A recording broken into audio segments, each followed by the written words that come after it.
Viernes 13 en Espíritu Canal, 13 de agosto del año 2021. Comencemos haciendo oración, poniéndonos cada uno de nosotros en las manos de nuestro buen Dios, por quien se vive. En el nombre del Padre, del Hijo y del Espíritu Santo. Amén. Corazón sacratísimo de Jesús, que por el gran amor que nos tienes te has dignado prometernos la perseverancia final y la gracia de no morir sin los santos sacramentos, haciéndote nuestro seguro refugio. En el último instante de nuestra vida, con humildad, te pido que cumplas en mí tu promesa, que tanta confianza y paz das a nuestros corazones. Yo por mi parte te prometo unirme más a ti y trabajar para que tu amor triunfe en los corazones de todos los hombres. Amén. Que cada uno de nosotros nos comprometamos a ejercer nuestro sacerdocio, sea bautismal o consagrado, llevando a todo el mundo la palabra del Señor. Nos toca, es nuestra tarea. Bienvenidos a Espíritu Canal, hermanos, en el nombre del Padre, del Hijo y del Espíritu Santo. Amén. Ya estamos aquí. Del Santo Evangelio según San Mateo, capítulo 19, versos 3 al 12. En aquel tiempo se acercaron a Jesús unos fariseos y para ponerle una trampa le preguntaron: ¿le está permitido al hombre divorciarse de su esposa por cualquier motivo? Jesús les respondió: ¿no han leído que el Creador desde un principio los hizo hombre y mujer y dijo: por eso el hombre dejará a su padre y a su madre para unirse a su mujer y serán los dos una sola carne? De modo que ya no son dos sino una sola carne. Así pues, lo que Dios ha unido, que no lo separe el hombre. Pero ellos replicaron: entonces, ¿por qué ordenó Moisés que el esposo le diera a la mujer un acta de separación cuando se divorcia de ella? Jesús les contestó: por la dureza de su corazón, Moisés les permitió divorciarse de sus esposas, pero al principio no fue así. Y yo les declaro que quien quiera que se divorcie de su esposa, salvo el caso de que vivan en unión ilegítima y se casen con otra, cometen adulterio, y el que se case con la divorciada también comete adulterio. Entonces le dijeron sus discípulos: si esa es la situación del hombre con respecto a su mujer, no conviene casarse. Pero Jesús les dijo: no todos comprenden esta enseñanza, sino son capaces para el matrimonio.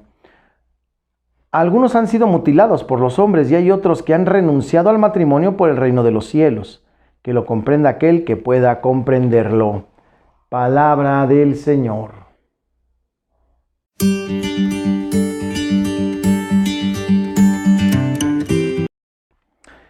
Hermanos, lo que el Evangelio nos quiere decir en esta ocasión precisamente es acerca del tema interesante y polémico del matrimonio. El matrimonio, pues sabemos, fue algo que se inventó para custodiar a la familia, a la mujer, a los hijos y por supuesto el verdadero amor. Y empiezan a tratar de poner una trampa a Jesús con preguntas mordaces y acerca de la ley mosaica que sí permitía el divorcio. Fíjense ustedes que era un acta de divorcio, poner me divorcio de ti en cualquier papelito, pero obviamente solo podían divorciarse los varones, las mujeres no. Ya de ahí hay una situación un poco de ventaja y curiosa, ¿verdad? Difícil y rara.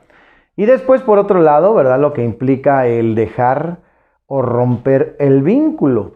Sabemos que en la Iglesia Católica no existe el divorcio, pero también se pide una unión legítima, ¿verdad? Por ejemplo, cuando pedimos los padrinos, sean bien casados o bien solteros, y muchos se entristecen porque dicen: no puedo ser padrino o no me siento digno de ser padrino. No se trata de dignidades, se trata, ¿verdad?, de seguir las reglas que Cristo ha puesto, de vivir la ley de Dios, y por eso es la situación. Y nos dice con claridad, miren, hay algunos que nacieron eunucos, otros se hicieron eunucos por los hombres, o sea, tuvieron una mutilación en la vida, no pudieron tener familia o alguna complicación de salud. Pero hay algunos que renunciaron a esa facultad, esa posibilidad por el reino de los cielos, y es totalmente válido y loable. Hay diferentes vocaciones y el Señor nos llama a ser felices en alguna de ellas. Tampoco se vale tomar una vocación porque dice lo otro es más feo, no conviene entonces casarse por las exigencias que tiene. Cualquiera que tiene la vocación de ser casado diría: no conviene ser cura, no conviene ser religiosa por las exigencias que tiene. Toda vocación tiene sus exigencias, toda vocación tiene sus problemas y sus situaciones bellas y hermosas. Basta tener la vocación porque Dios nos llama a ser felices, de eso nos debe quedar bien claro. Pero en el ámbito del matrimonio, el amor es el que lo debe sostener y por supuesto Cristo Jesús. Lamentable que algunos se han casado en el altar y después ya ni se hablan. O cimentaron su amor en otra cosa que no era Cristo Jesús. y pueden comulgar porque están casados, pero Cristo Jesús lo sacan de la casa, de su vida, no hacen oración ni forman a los niños en la evangelización. Hermanos, en el Evangelio de hoy es importante vivir en la fe del amor.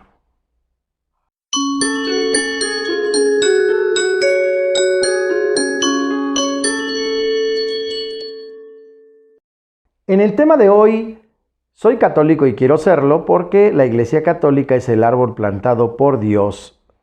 Algunos objetan que la Iglesia Católica es muy diferente de la Iglesia primitiva y ciertamente tienen razón. También esos secuoyas de los que hablábamos, gigantescos árboles más gruesos que un elefante, son muy diferentes de aquellos arbolitos pequeñitos, diminutos, bonsái, que hace 2000 años, ¿verdad? Pues también han vivido. El árbol ha crecido, se ha desarrollado, pero no ha dejado de ser el mismo e idéntico árbol. Eso lo tenemos que entender. La Iglesia ha ido madurando y cambiando también, aunque en el depósito de la fe firme como la roca. Más aún, el hecho de que crece y cambia es señal de que es algo vivo y no un fósil.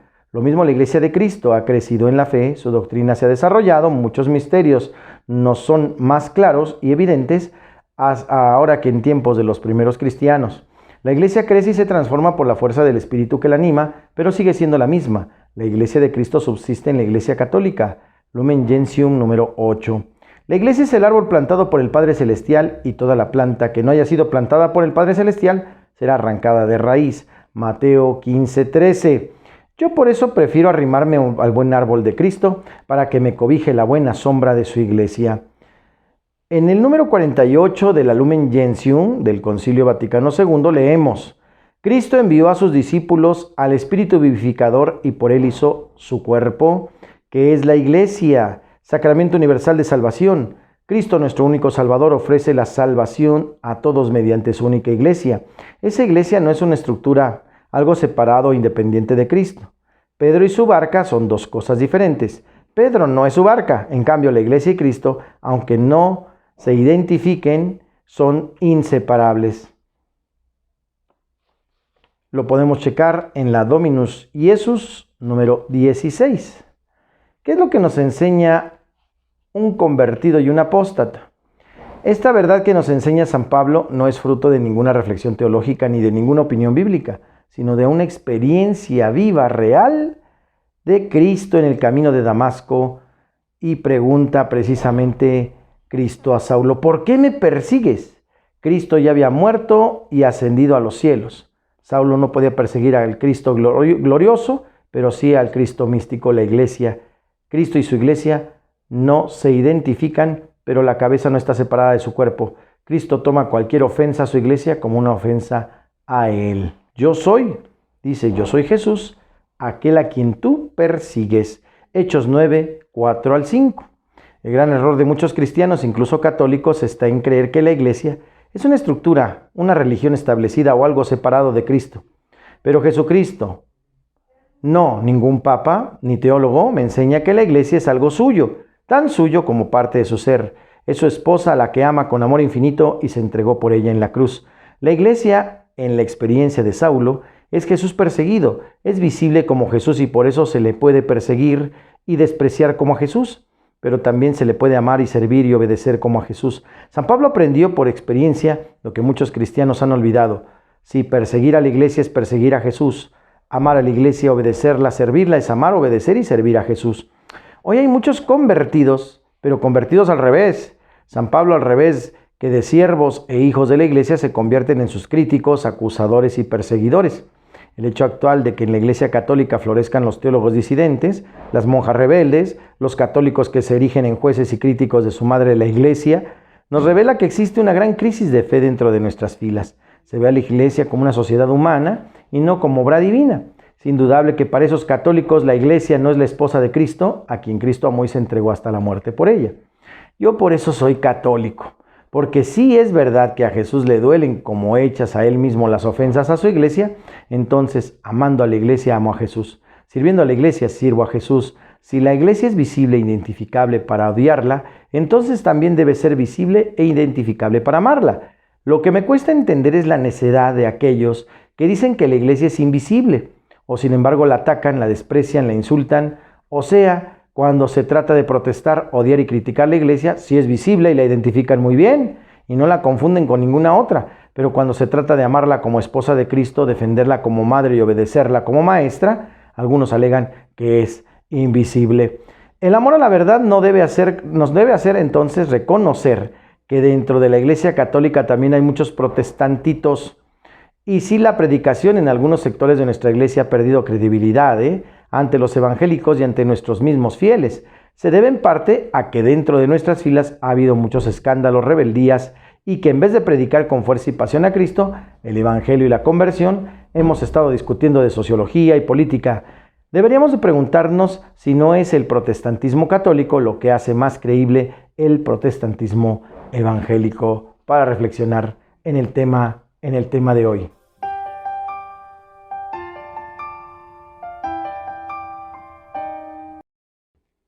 En la rola del alma presentamos al coro Cantaré, y esta canción es muy hermosa, nos sostiene mucho, está muy chida. Se llama La muerte no es el final. La muerte no es el final, apenas es el comienzo. Vamos a escucharla. Dijiste que la muerte no es el final del camino,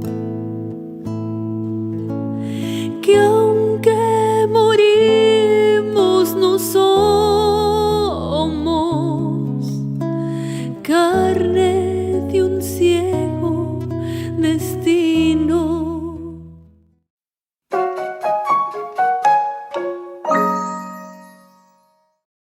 En Santos y Conversos, queridos hermanos, hoy celebramos a San Hipólito y San Ponciano. Al llegar Ponciano a la cátedra de Pedro en el año 230, encontró a la iglesia dividida por un cisma, cuyo autor era el sacerdote Hipólito, un maestro afamado por su conocimiento de la Escritura y por la profundidad de su pensamiento. Hipólito no se había venido a aceptar la elección del diácono Calixto como papa en el 217, y a partir de ese momento se había erigido en jefe de una comunidad disidente, estimando que él representaba la tradición, en tanto que Calixto y sus sucesores cedían peligrosamente al último capricho. En el año 235 estalló la persecución de Maximiano, constatando que los cristianos de Roma se apoyaban en los dos obispos. El emperador mandó que arrestasen a ambos y les condenó a trabajos forzados. Para que la iglesia no se viera privada de cabeza en circunstancias tan difíciles, Ponciano renunció a su cargo e Hipólito hizo otro tanto. Deportados a Cerdeña, se unieron en una misma confesión de fe. No tardaron en encontrar la muerte. Después de la persecución, el Papa Fabián, del año 236 al 250, pudo llevar a Roma los cuerpos de ambos mártires. El 13 de agosto es precisamente el aniversario de esta traslación. Pronto se echó en el olvido que Hipólito había sido el autor del cisma. Solo se tuvo presente al mártir y doctor, hasta tal punto que un dibujo del siglo IV asocia sus nombres a los de Pedro y Pablo, Sixto y Lorenzo. Hermanos, en Santos y Conversos tenemos a estos santos del día de hoy, San Ponciano y San Hipólito, hoy 13 de agosto.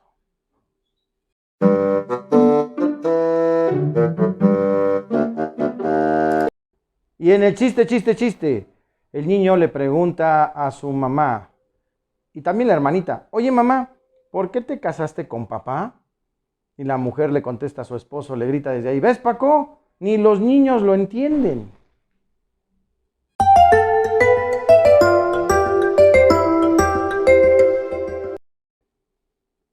Sí, ya estamos en la sección de curiosidades de la Iglesia Católica. A lo largo de los siglos y con la asistencia del Espíritu Santo, que la conduce hacia la verdad plena, Juan 16:13, la Iglesia progresa hacia una mayor comprensión de los sucesos y enseñanzas que nos transmite la Sagrada Escritura. Gracias a la contemplación y al estudio de los creyentes, que la meditan en su corazón, y gracias también a la predicación de los obispos, que son sucesores de los apóstoles, que han recibido el carisma de la verdad, debemos leer pues la Escritura como la lee la Iglesia, a la luz de la tradición, y según las explicaciones del magisterio, la palabra de Dios la oímos de modo singular durante la misa en la cual la Iglesia la proclama y la explica especialmente para cada uno de nosotros. Jesús realizó en presencia de los discípulos otras muchas señales que no están escritas en el libro. Estas han sido escritas para que crean que Jesús es el Hijo de Dios, el Cristo, y para que creyendo tengan vida en su nombre. del Evangelio de San Juan, capítulo 20, del 30 al 31. Apostólico. Los apóstoles transmiten a sus sucesores, los obispos, el ministerio que el mismo Jesús les confió. A través de la cadena de obispos nos remontamos a la fuente que es Jesús. A través de los obispos recibimos la enseñanza que los apóstoles recibieron del Maestro. Evangelios. La Santa Madre Iglesia ha definido siempre y en todas partes con firmeza y máxima constancia que los 4 evangelios mencionados, cuya historicidad afirma sin dudar, narra fielmente lo que Jesús, el Hijo de Dios, viviendo entre los hombres, hizo y enseñó realmente para la eterna salvación de los mismos, hasta el día de la ascensión. Por ello los evangelios son el corazón de todas las escrituras. Canon. Canon significa norma. Así se designa a la colección de escritos de la Biblia que fueron reconocidos por la comunidad de los creyentes como inspirados. Solo esos libros pueden leerse durante el culto divino. Inspiración. Se llama inspiración a la ayuda prestada por el Espíritu Santo para la redacción de los libros de la Sagrada Escritura. Esto en Fe Cristiana Católica, en Curiosidades de la Iglesia Católica. Desde Espíritu Canal, desde Santa Lucía, en la diócesis de Azcapotzalco.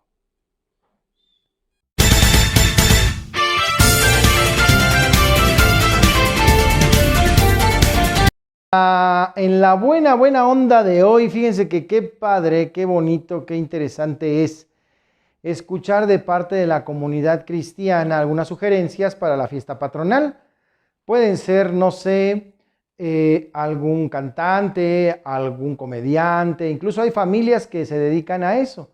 ¿Por qué no ofrendar en la fiesta patronal una hora de ese arte, de esa música? Y que no haya pretexto que el COVID no deje celebrar la fiesta patronal, porque pueden hacerla virtual. Ya nosotros somos pioneros, punta de lanza en Santa Lucía, que el año pasado tuvimos nuestra primera fiesta virtual y patronal, y fue padrísimo poder contar con mucha gente que nos ayudó. Ustedes también pueden hacerlo, pónganse de acuerdo, contáctense con su párroco, hablen un poquito con él, sugerencias y buena onda que nos puede ayudar a vivir mejor nuestra fiesta patronal. El Señor les guarde, les protege, les bendiga, haga resplandecer su rostro sobre ustedes y les conceda la paz. Que les bendiga el Padre, el Hijo y el Espíritu Santo a todos. En Espíritu Canal, tu canal. Muchas gracias por escucharnos. Tengan buen fin de semana.